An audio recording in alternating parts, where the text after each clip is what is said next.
tall person. All right. This is a happier father-son story. Dome dogs and Coke, which actually sounds kind of not happy. 12 years old, what an age. First year of middle school, last year of Little League. Puberty was starting to set in, but things had yet to get awkward and shitty for me. I hadn't even been bullied yet.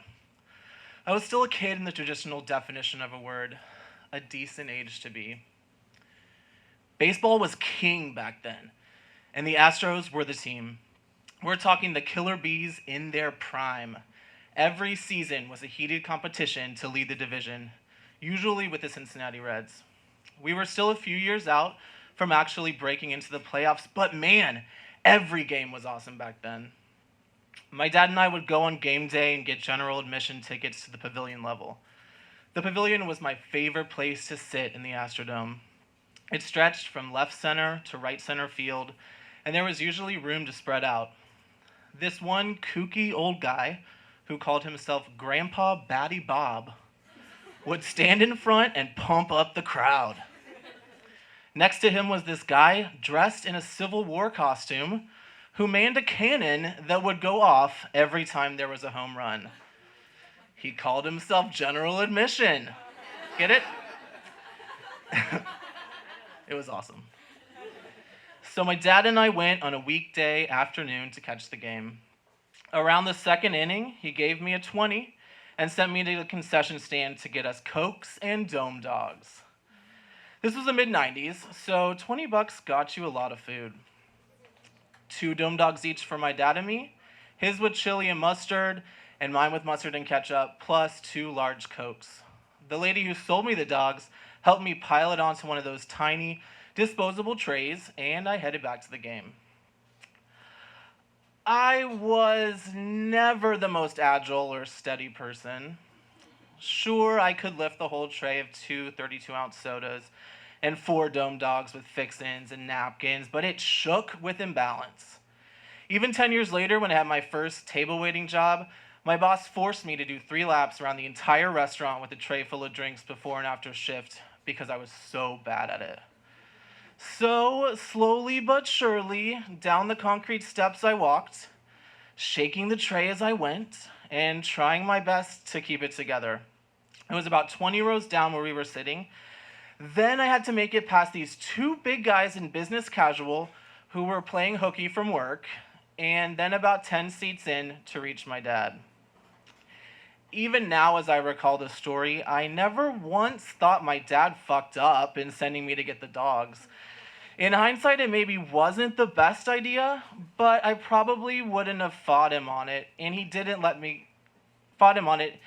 Wait, hold on. But I probably would have fought him on it if he didn't let me go get them myself. I liked doing independent things, especially if they tested my physical abilities in front of my dad. My limits have always frustrated me, and if I could show my dad I could do this, blah, blah, blah, dad issues. So, step by strangely shaped stadium step, I slowly made it down the rows till I came to ours. The Cokes shook, still imbalanced in the tiny tray. Why the hell do they make these trays so small in the first place? And why do they shape them in such a way that all the drinks go on one side of them?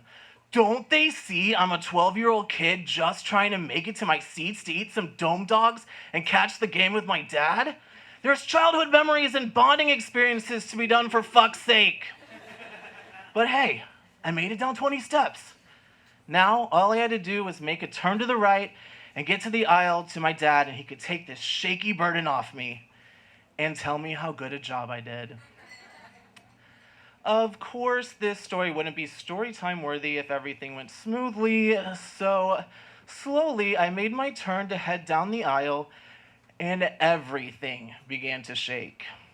The tiny tray's recycled cardboard began to shift under the weight of the large Cokes, and in a state of what could only be described as Matrix-like slow motion, the lids popped off immediately, and the drinks went down, covering the man sitting at the end of the row, head to toe, in soda and hot dogs.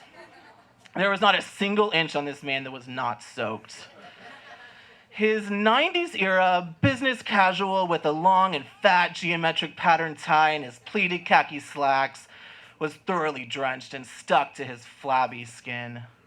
His dirty blonde Kenny Rogers mullet went from nicely coiffed to a sticky mess. His totally appropriate current or soon-to-be dad style mustache perfectly complemented the admittedly hilarious surprise in his face as he took a 100% Coca-Cola shower. Sorry was the only thing I could choke out as I stood there, cardboard tray still in hand, looking dumbfounded at this man. He turned around, angry as hell, and about to kick the ass of whoever did this idiotic thing, until his eyes met a trembling and shocked kid, 4'10" and all of 100 pounds. He froze. In that moment, neither of us knew what to do. He couldn't kick my ass because I was a scrawny kid, but I couldn't undouse him in ballpark lunch. The only thing I could do was hand him a pile of napkins I had and begin to clean up the dogs and cups that were now scattered all over the aisle. My dad got up and walked over to help, apologizing on my behalf for what had happened. The man did his best to calm down, laughing and graciously accepting a Budweiser my dad bought him from the beer man. He tried to dry off as much as he could and did his best to make it through another 2 innings before the stickiness overwhelmed him. He and his friends left at the top of the 4th. My dad and I returned to our seats and we sat in silence for a moment before he just said, "You clumsy ox." Dad laughed for the rest of the game. He still laughs at that story. The way he figures it, I was karma to come knock at the man's door for skipping work to watch baseball.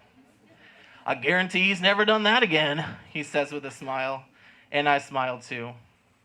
It's truly a great thing to have on your list of stupid things I've done in my life. Right up there with the time I stuck my leg through the ceiling of the upstairs hallway. Or when I fell for the old "we're driving away" trick and pancaked like a Looney Tune into the back of my friend's minivan. Sure, I'm more blunt object than precision scalpel when it comes to physical activity, but sometimes that shit's hilarious.